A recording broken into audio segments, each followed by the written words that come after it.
Tahukah kamu usia bumi ini sudah tua loh? Banyak teori yang bercerita tentang tata surya dan segala bentuk kehidupan di atasnya, termasuk bumi yang kita pijak ini.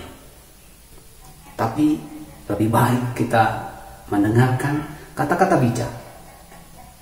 Di mana ranting patah, di situ air disaut. Yang berarti kita punya kewajiban selalu menjaga, membela, dan merawat sumber-sumber kehidupan yang ada di bumi ini. Itu yang lebih penting demi keberlangsungan kehidupan anak cucu kita di masa yang akan datang. Assalamualaikum warahmatullahi wabarakatuh. Halo adik-adik semua dan kawan-kawan semua, sudah siap belajar ya? Kalau sudah siap belajar, mari kita tonton video kali ini walaupun hanya sebentar. Bumi adalah satu-satunya planet yang bisa ditempati makhluk hidup. Di dalam bumi terdapat tanah, udara, dan air yang dapat mendukung keberlangsungan kehidupan.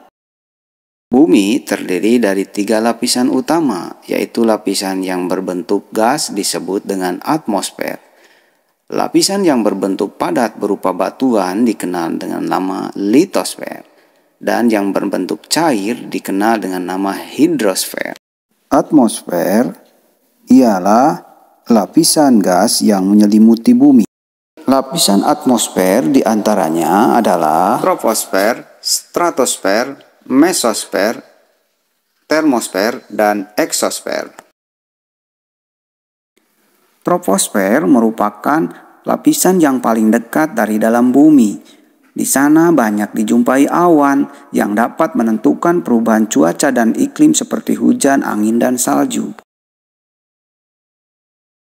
Lapisan kedua adalah lapisan stratosfer. Pada lapisan ini jumlah awan semakin sedikit, sehingga paling baik dijadikan jalur pesawat terbang.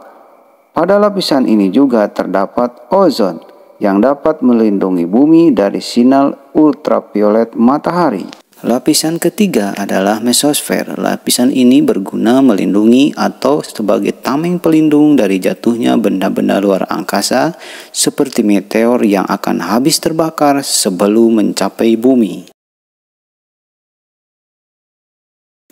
Seperti inilah penampakan meteor yang jatuh ke bumi. Lapisan keempat adalah termosfer. Lapisan termosfer ini memiliki suhu yang sangat panas.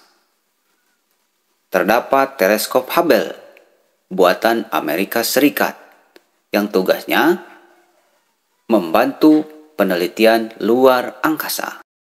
Terdapat juga gelombang radio yang memancar hingga ke bumi. Maka disebut juga dengan ionosfer. Lapisan yang paling atas adalah lapisan eksosfer. Lapisan ini berbatasan langsung dengan luar angkasa. Di sana banyak terdapat gas hidrogen. Terdapat pula satelit-satelit buatan.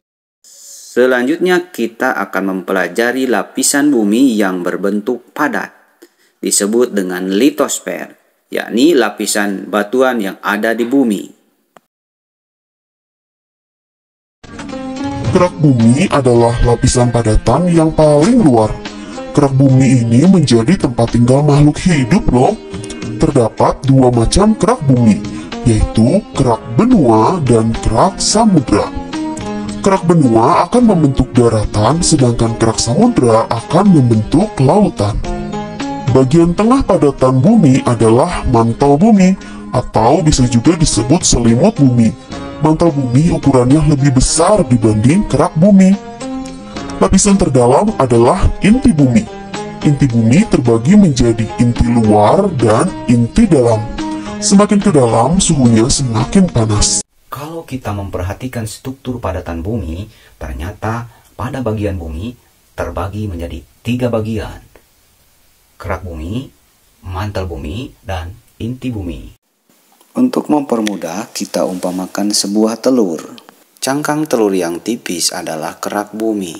Putih telur yang tebal adalah mantel bumi, dan kuning telur yang paling dalam adalah inti bumi.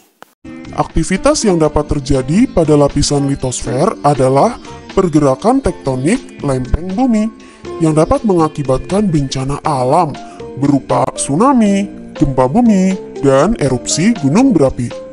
Berdasarkan teori tektonik lempeng, ketika lempeng bumi bergerak, akan terjadi interaksi atau gerakan antar lempeng. Jika lempeng bergerak saling menjauh dan memisah atau divergen, akan berakibat patahan atau retakan. Tetapi jika lempeng bergerak saling mendekat atau konvergen, hingga terjadi tabrakan antar lempeng berakibat munculnya palung laut dan juga pegunungan. Salah satu bencana besar yang diakibatkan pergerakan lempengan bumi yang terjadi di dasar laut adalah tsunami. Tsunami terjadi jika lempeng bergerak saling menjauh atau terjadi retakan, sehingga air laut seolah-olah tersedot masuk ke dalam retakan lempeng tersebut, yang menyebabkan laut seketika surut.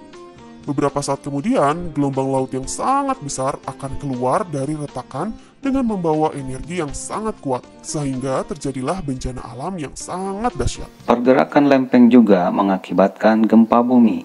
Mari kita pelajari tentang gempa bumi. Titik pusat gempa pada bagian dalam bumi disebut hiposentrum, sedangkan pusat gempa di sekitar permukaan bumi disebut epicentrum. Ilmu tentang gempa dinamakan seismologi, sedangkan alat ukur gempa adalah seismograf. Biasanya, jika suatu daerah terdapat gempa, alat seismograf akan mendeteksi adanya getaran bumi tersebut dan menentukan berapa besar getarannya dengan satuan skala Richter. Jika terjadi gempa, lakukan tindakan penyelamatan diri dan keluarga dengan baik, dengan cara, jika berada di dalam rumah, carilah tempat yang lapang agar tidak tertimpa pohon atau bangunan yang mungkin runtuh. Jika berada dalam gedung, berlindunglah di bawah meja atau tempat yang dapat menahan diri dari reruntuhan. Selain tsunami dan gempa bumi, akibat lain dari pergerakan lempeng tektonik adalah terjadinya erupsi gunung berapi. Erupsi adalah keluarnya magma dan material lain dalam bumi, atau yang biasa disebut sehari-hari gunung meletus. Material yang dikeluarkan dari gunung berapi bisa berbentuk padatan seperti batuan, berbentuk cair yang biasa disebut lava dan lahar. Lava adalah cairan magma, sedangkan lahar adalah lava yang bercampur dengan batuan, air, dan material lain. Lapisan bumi selanjutnya adalah hidrosfer, yaitu lapisan air yang menyelimuti bumi.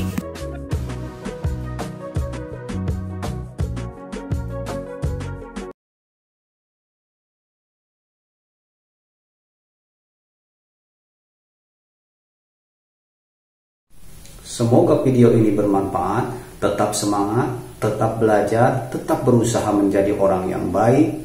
Semoga kesuksesan dan keberkahan menyertai adik-adik dan teman-teman semua. Assalamualaikum warahmatullahi wabarakatuh.